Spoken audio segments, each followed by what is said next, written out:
നമസ്കാരം. വെറും 15 രൂപയ്ക്ക് 1 ലിറ്റർ പെട്രോൾ കിട്ടുമായിരിക്കുമോ? അതും ഇന്ത്യയിൽ. രാജ്യത്ത് അങ്ങനെ ഒരു കാലം വരാൻ പോവുകയാണ്. കേന്ദ്ര പെട്രോളിയം മന്ത്രി നിതിൻ ഗഡ്കരിയാണ് ഈ ഉറപ്പ് നൽകിയിരിക്കുന്നത്. പെട്രോളിൽ എഥനോൾ കലർത്തി ഫ്ലെക്സ് ഫ്യൂവലാക്കി മാറ്റിയാൽ അത് വളരെ കുറഞ്ഞ നിരക്കിൽ ലഭ്യമാക്കാനാകും. പെട്രോളിൽ 60% വരെ എഥനോൾ ബ്ലെൻഡ് ചെയ്താൽ അത് ലിറ്ററിന് 15 രൂപയ്ക്ക് ലഭ്യമാക്കാനാകുമെന്ന് അദ്ദേഹം ചൂണ്ടിക്കാണിക്കുന്നു. ഇത്തരത്തിൽ എഥനോൾ അധിഷ്ഠിത പെട്രോൾ അഥവാ ഫ്ലെക്സ് ഫ്യൂവലിന്റെ സാധ്യത വാഹന ഉപഭോക്താക്കൾക്കെന്ന പോലെ പരിസ്ഥിതിക്കും കർഷകർക്കും നേട്ടമായി തീരും. ആഹാരം നൽകുന്നവർ എന്ന ലേബലിൽ നിന്ന് ഊർജം പ്രദാനം ചെയ്യുന്നവർ എന്ന നിലയിലേക്കാണ് കർഷകർക്ക് ഇതിലൂടെ മാറ്റം സംഭവിക്കുക.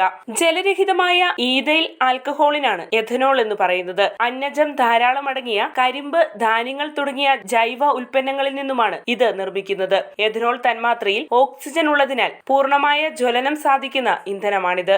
സൗരോർജം സ്വീകരിച്ച് വളരുന്ന ജൈവ വസ്തുക്കളിൽ നിന്ന് നിർമ്മിക്കുന്നതിനാൽ എഥനോൾ പുനർജീവന ഇന്ധനമായും കണക്കാക്കപ്പെടുന്നു. ജ്വലന സ്വഭാവത്തിലുള്ള സമാനത മൂലം പെട്രോൾ എഞ്ചിനുകളിൽ ഇത് ഇന്ധനമായി ഉപയോഗിക്കാൻ സാധിക്കും. ചെറിയ അളവിൽ പെട്രോളുമായി ചേർത്ത മിശ്രിതം മുതൽ എഥനോൾ മാത്രം ഇന്ധനമായി ഉപയോഗിക്കുന്ന എഞ്ചിനുകൾ വരെ പല രാജ്യങ്ങളിലും നിലവിലുണ്ട്. അമേരിക്ക, ബ്രസീൽ എന്നിവിടങ്ങളിൽ ഈ ഇന്ധനം വ്യാപകമായി ഉപയോഗിച്ചു വരുന്നുണ്ട്.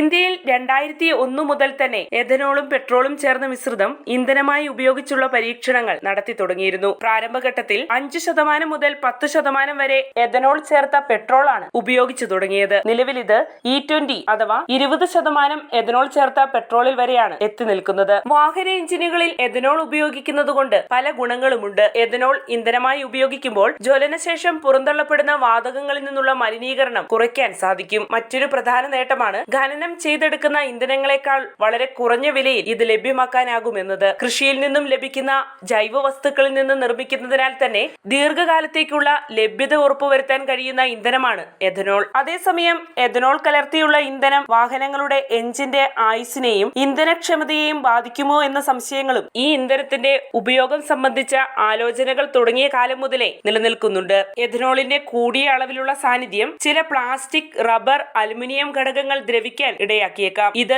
ഇന്ധന പമ്പുകൾ, ഇഞ്ചക്ടറുകൾ, ഹോസുകൾ എന്നിവയുടെ ആയുസ്സിനെ ബാധിച്ചേക്കാം. എഥനോളിന് ജ്വലനക്ഷമത പെട്രോളിനേക്കാൾ കൂടുതലുണ്ടെങ്കിലും ഊർജ്ജ ലഭ്യത കുറവാണ്. ഇത് ഇന്ധനക്ഷമത അഥവാ മൈലേജ് അല്പം കുറയാൻ ഇടയാക്കിയേക്കാം. ഇത്തരം വിഷയങ്ങളുടെ പശ്ചാത്തലത്തിൽ ഫ്ലെക്സ് ഫ്യൂവൽ വാഹനങ്ങൾ നിർമ്മിക്കണമെന്ന് കേന്ദ്ര സർക്കാർ രാജ്യത്തെ വാഹന നിർമ്മാണ കമ്പനികളോട് ആവശ്യപ്പെട്ടിരുന്നു. ഇതേ തുടർന്ന് ടൊയോട്ടോ ലോകത്തിലെ തന്നെ ആദ്യത്തെ ഫ്ലെക്സ് ഫ്യൂവൽ അധിഷ്ഠിത ഇന്നോവ കാർ അവതരിപ്പിക്കുകയുണ്ടായി. ഇത് ഫ്ലെക്സ് ഫ്യൂവൽ ടെക്നോളജിയിൽ ഇന്ത്യയുടെ പേര് ആഗോളതലത്തിൽ ഉയർത്തപ്പെടുന്നതിന് കാരണമായി. നിലവിൽ പെട്രോളിൽ കൂടുതൽ എഥനോൾ ബ്ലെൻഡ് ചെയ്യുന്ന മാർഗങ്ങൾ ഇന്ത്യ വികസിപ്പിച്ചുകൊണ്ടിരിക്കുകയുമാണ്. ഇങ്ങനെയെല്ലാം ഫ്ലെക്സ് ഫ്യൂവൽ ടെക്നോളജിയിൽ ആഗോളതലത്തിൽ തന്നെ ഉയരങ്ങൾ കീഴടക്കുവാനുള്ള പടികൾ ഒന്നൊന്നായി ഇന്ത്യ കയറിക്കൊണ്ടിരിക്കുകയാണ്. പുതിയ കാലത്തിന്റെ ഇന്ധനമെന്ന് ഫ്ലെക്സ് ഫ്യൂവലിനെ വിശേഷിപ്പിക്കാം. വാഹനങ്ങൾ പുറന്തള്ളുന്ന പുകയിൽ നിന്നും മറ്റുമുണ്ടാകുന്ന വായു മലിനീകരണത്തിന്റെ അളവ് നിയന്ത്രിക്കാൻ 2020 മുതൽ കേന്ദ്ര സർക്കാർ സ്വീകരിച്ചിരിക്കുന്ന ഒരു എമിഷൻ മാനദണ്ഡമായ BS6ന്റെ 2ാം ഘട്ടം നടപ്പിലാക്കാനൊരുങ്ങുകയാണ് കേന്ദ്ര സർക്കാർ. ഇതോടെ ഫ്ലെക്സ് ഫ്യൂവലിന്റെ പ്രാധാന്യവും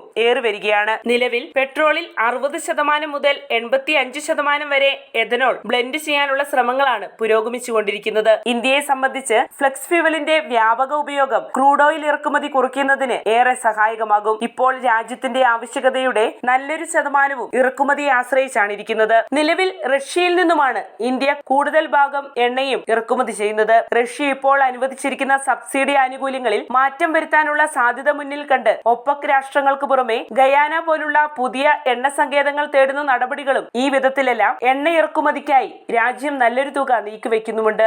അതിനാൽ തന്നെ എഥനോൾ ചേർത്ത പെട്രോളിന്റെ ഉപയോഗം വ്യാപകമാകുന്നത് രാജ്യത്തിന്റെ സമ്പദ് വ്യവസ്ഥയ്ക്കും വലിയ തോതിൽ ഗുണം ചെയ്യും. മാത്രവുമല്ല, രാജ്യത്ത് അടിക്കടി ഉണ്ടാകുന്ന ഇന്ധനവില വർധനയ്ക്കും അത് പരിഹാരമാവുകയും ചെയ്യും. വാർത്തയുടെ നിറം തേടി തനി നിറം.